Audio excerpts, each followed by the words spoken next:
Hello my lovelies! I hope you guys are all doing really great. I know I said I'm going to cut down on the amount of book reviews I'm going to do, but I have to make up some ideas before we get to that. So you are getting another book review. And this week it's on Graceling by Kristen Cashore.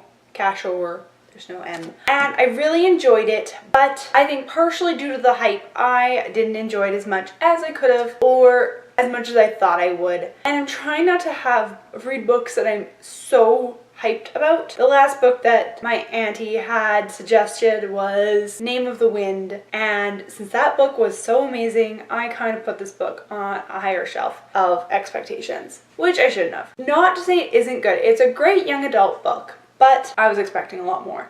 I really enjoyed the concept of the graced and how you can be born with something that makes you a great cook or a great fighter, or you can read minds, but it kind of just enhances your naturalness. So some people, they're born to be a great cook, and so it's kind of people who have talents but on a tenfold kind of idea. And I really enjoyed that. I thought it was really amazing. But so I didn't really like how they portrayed Casta not really knowing anything about social nuances. It seems like she completely didn't gain any knowledge of human connections. It seemed to me like she knew some things but she didn't know others. I don't think it was constant.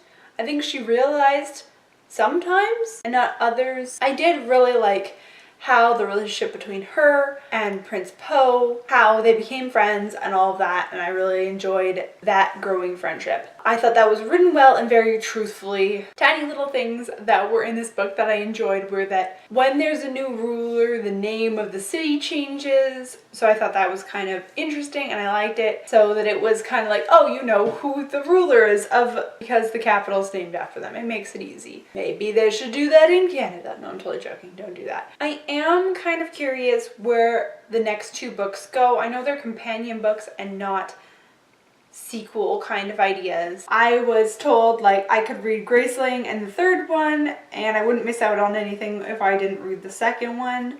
I feel like that's so very wrong if I didn't read all of the book. I probably will pick up the next books fairly soon, but I'm not in any rush to read them. I have no super urge to read the next books. It didn't draw me in super much. I am just finishing up another book right now, and then I'll be picking up Winterkill to read for this month, and hopefully I can finish all of that. And I'm also supposed to read Feed by Mira Grant this month, which I haven't got to yet. Traveling was not a good idea when you don't bring two of the books on your PBR. You only brought one and your e-reader, so you just read the second book to something else.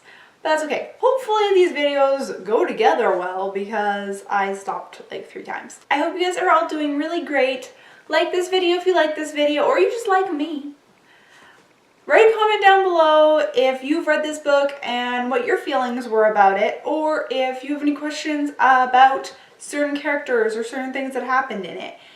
And subscribe to me if you want to subscribe to my face and, you know, listen to me blabble every week. And thank you for the 23 of you that are subscribed right now. It's really exciting. I love when I get new followers. And I'll see you guys all next week with something maybe a little bit more exciting than a book review. I hope you guys are all having a great week and that spring has sprung in your city, unlike here where it's snowed a foot. Woo! Spring. And I'll see you next week. Bye! Super much. Yeah, my word speaking good this week.